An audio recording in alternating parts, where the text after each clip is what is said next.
Troisième point qui est très important aussi, et qui va montrer qu'il y a beaucoup de gens qui se disent chrétiens, qui ne sont pas sauvés, c'est que le salut est pour toujours. Que le salut ne peut pas se perdre. Parce que si quelqu'un croit perdre le salut, il n'est pas sauvé.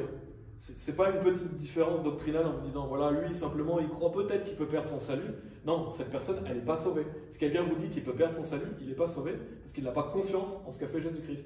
Alors vous avez des gens qui ont peut-être un doute, qui se disent, ah, moi je doute que vraiment je sois sauvé. Là c'est différent, il faut clarifier avec eux, peut-être qu'ils sont déjà sauvés et simplement ils doutent. Mais quelqu'un qui est sauvé, il le sait qu'il est sauvé. Il ne doutera pas, il ne va pas vous dire qu'il peut perdre son salut. Si quelqu'un vous dit, je peux perdre mon salut, c'est qu'il n'est pas sauvé. C'est évident. Parce que quand on est sauvé, on le sait. Quelqu'un qui est sauvé et qui le sait, il vous dira, je sais que je suis sauvé, mais alors je ne fais pas ceci, je ne fais pas cela, je sais que je ne suis pas agréable à Dieu, mais il sait quand même qu'il est sauvé. Comme on l'a vu, le Saint-Esprit témoigne à son esprit qu'il est un enfant de Dieu. Il n'arrêtera jamais de croire en Jésus. Il ne peut pas perdre son salut. Donc n'importe quelle personne qui croit perdre son salut n'est pas sauvée. Et ça c'est très important, parce que souvent on l'oublie, même quand on témoigne aux gens, on s'arrête à voilà, il faut croire en Jésus, voilà, Dieu vous sauve, etc. Si vous ne donnez pas à la troisième partie, les gens ne comprennent pas l'évangile au complet. Et vous pouvez aller dans 1 Jean chapitre 5. 1 Jean chapitre 5 est justement un passage clair qui montre que les personnes qui ne croient pas, que les personnes qui croient perdre leur salut ne sont pas sauvées. Ça c'est un bon passage qui montre cela. C'est 1 Jean chapitre 5, versets 10 à 13. Il montre vraiment que voilà, quelqu'un qui ne croit pas être sauvé pour toujours n'est pas sauvé. Et c'est des versets clairs sur le salut. 1 Jean chapitre 5, versets 10 à 13, où il est dit, celui qui croit au Fils de Dieu a le témoignage en lui-même. Celui qui ne croit pas Dieu a fait de lui un menteur parce qu'il ne croit pas l'attestation que Dieu a donnée de son Fils. Et ceci est l'attestation que Dieu nous a donné la vie éternelle, et cette vie est dans son Fils. Celui qui a le Fils a la vie, et celui qui n'a pas le Fils de Dieu n'a pas la vie. Ces choses, les ai-je écrites à vous qui croyez au nom du Fils de Dieu, afin que vous puissiez savoir que vous avez la vie éternelle, et afin que vous puissiez croire au nom du Fils de Dieu. Donc le verset 13 aussi montre qu'on peut savoir qu'on est sûr d'aller au paradis. Il y a des gens qui vont vous faire croire que c'est orgueilleux de croire que vous êtes sûr d'aller au paradis. C'est pas du tout orgueilleux. Parce que vous savez que vous allez au paradis, c'est pas grâce à vous, c'est grâce à ce qu'a fait Jésus. Donc vous savez que vous avez la vie éternelle. Donc c'est une certitude, on peut être certain d'aller au paradis, parce que Dieu le dit dans la Bible. Et donc ce que je veux souligner, il est dit, celui qui ne croit pas Dieu a fait de lui un menteur, parce qu'il ne croit pas l'attestation que Dieu a donnée son Fils. Et justement on voit au verset suivant, quelle est cette attestation? C'est que Dieu nous a donné la vie éternelle. Donc l'attestation de Dieu, c'est qu'il nous sauve pour toujours. C'est que Dieu nous donne la vie éternelle. Il n'est pas dit que Dieu nous a donné la vie temporaire. Non, il est dit que Dieu nous a donné la vie éternelle. Ça montre que quelqu'un qui ne croit pas que Dieu nous sauve pour toujours fait de lui un menteur. Donc il ne croit pas à l'attestation que Dieu a donnée de son Fils. Donc il n'est pas sauvé. Donc on voit vraiment dans ces versets que quelqu'un qui croit perdre son salut n'est pas sauvé. Parce que quand Dieu nous donne la vie éternelle, c'est une vie pour toujours. Éternel, je ne sais pas si vous savez ce que ça veut dire, mais ça veut dire sans fin. Ça veut dire pour toujours, ça veut dire pour l'éternité.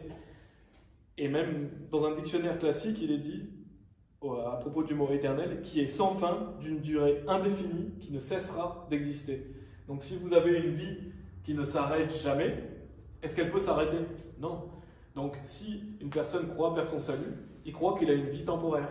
Il ne croit pas qu'il va vivre éternellement auprès de Dieu. Donc il n'a pas l'assurance du salut, il n'est pas sauvé. Donc ça c'est très important, parce que si quelqu'un dit qu'il perd son salut, il n'est pas sauvé, donc il faut lui expliquer avec des versets de la Bible comment il peut être sauvé et que le salut est pour toujours. Et ce n'est pas une petite différence doctrinale, comme je vous ai dit, c'est une hérésie de damnation. Quelqu'un qui croit perdre son salut va aller en enfer. Donc c'est pour ça qu'il faut reprendre la personne, bien lui expliquer. Et c'est quelque chose qui est beaucoup attaqué parmi les chrétiens. Il y a beaucoup de gens qui disent qu'on peut perdre son salut. Il y a même des gens qui vous empêchent de parler pour vous expliquer aux autres qu'on ne peut pas perdre son salut. Et ça c'est très grave. On va aller dans Hébreux chapitre 9 aussi. Hébreux chapitre 9, pour montrer que quand on croit en Jésus-Christ, c'est qu'on a confiance en lui pour nous sauver. Et quand on a confiance en lui, on a confiance que Dieu nous sauve éternellement, que sa rédemption est éternelle. C'est une rédemption éternelle que Dieu nous donne, pas une rédemption partielle.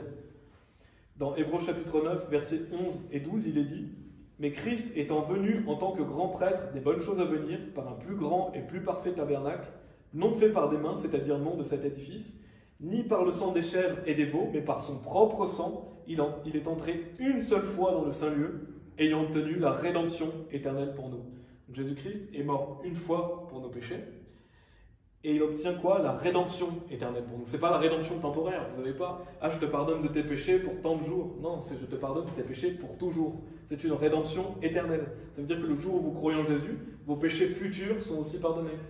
Dieu efface tous vos péchés. Et il y a un autre point aussi qui est important à souligner, c'est que Jésus est la vie éternelle. Jésus lui-même est la vie éternelle. C'est ce que dit la Bible dans 1 Jean chapitre 5, verset 20, où il est dit « Et nous savons que le Fils de Dieu est venu et il nous a donné une compréhension afin que nous puissions connaître celui qui est vrai. Et nous sommes en celui qui est vrai, à savoir en son Fils Jésus-Christ. C'est lui le vrai Dieu et la vie éternelle. » Jésus-Christ est le vrai Dieu, il est la vie éternelle. Donc en fait, quelqu'un qui vous dit « Voilà, moi je peux perdre mon salut », qu'est-ce qu'il est en train de dire? Il est en train de refuser Jésus. Il refuse la vie éternelle, donc en fait, il n'a jamais accepté Jésus-Christ. Parce que quand on accepte Jésus-Christ, on accepte la vie éternelle. Jésus lui-même est la vie éternelle, en fait. Donc quand vous croyez en Jésus, vous croyez qu'il vous sauve pour toujours, parce qu'il est lui-même la vie éternelle. Et bien sûr, je l'ai mentionné tout à l'heure, mais Jean chapitre 1, verset 26 nous dit... j'ai perdu le verset, je vais dire 25-26. Jésus lui dit, je suis la résurrection et la vie, celui qui croit en moi, bien qu'il soit mort, cependant il vivra. Voilà, et quiconque vit et croit en moi ne mourra jamais. Crois-tu cela? Donc si vous croyez en Jésus-Christ, vous ne mourrez jamais. Vous n'irez plus jamais en enfer. Vous avez la vie éternelle. Parce que Jésus lui-même est la vie éternelle. Donc en croyant en Jésus-Christ, on accepte Jésus, on accepte la vie éternelle. Quelqu'un qui croit perdre son salut, il n'a pas accepté Jésus-Christ. Il n'a pas cru en Jésus-Christ. Et ça, c'est très important. Et dans Jean chapitre 6, verset 39, il est dit « Et ceci est la volonté du Père qui m'a envoyé, que je ne perde rien de tout ce qu'il m'a donné, mais que je le ressuscite au dernier jour. » Donc la volonté du Père, c'est que Jésus-Christ ne perde rien de tout ce qu'il lui a donné.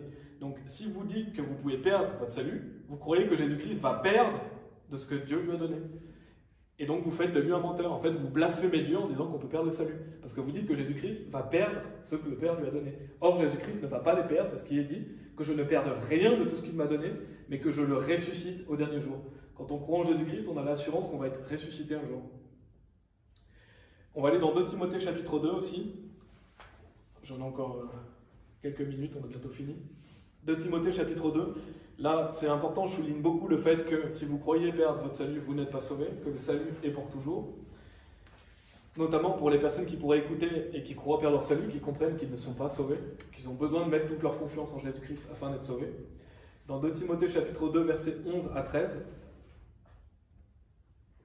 il est dit « C'est un propos fidèle, car si nous sommes morts avec lui, nous vivrons aussi avec lui. Si nous souffrons, nous régnerons aussi avec lui. Si nous le renions, il nous reniera aussi. Si nous ne croyons pas, il demeure cependant fidèle, il ne peut se renier lui-même. » Donc il y a beaucoup à dire sur ces versets, mais je vais y aller rapidement. Mais quand il est dit déjà, si nous souffrons, nous régnerons aussi avec lui, ça veut dire que si vous voulez régner avec Christ, il faut souffrir avec lui. Là, ça parle de la vie chrétienne, ça ne parle pas du salut.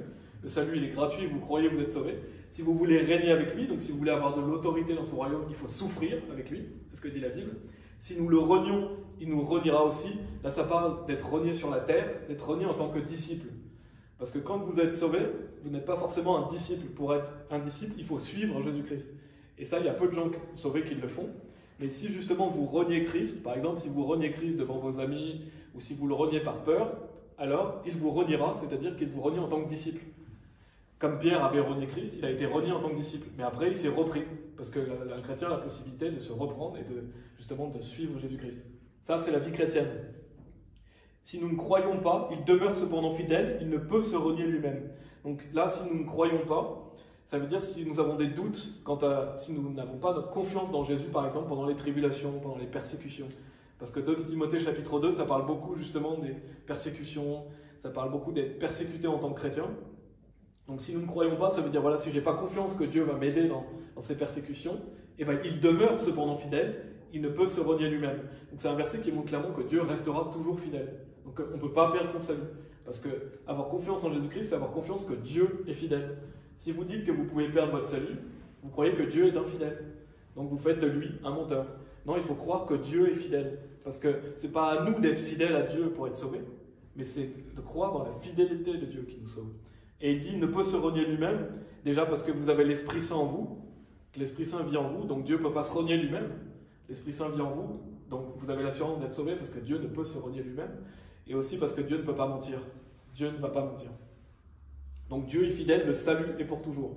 Et donc quand on comprend que le salut est pour toujours, et que si on ne croit pas en ça, on n'est pas sauvé, ben on comprend qu'il y a encore beaucoup de gens qui se disent chrétiens qui ne sont pas sauvés. Par exemple, qui? Les pentecôtistes, qui croient perdre leur salut, les charismatiques. Vous avez aussi beaucoup de chrétiens évangéliques qui croient perdre leur salut. Ben, ces gens-là ne sont pas sauvés. Et ça, c'est malheureux, mais ils n'ont pas confiance en Jésus-Christ.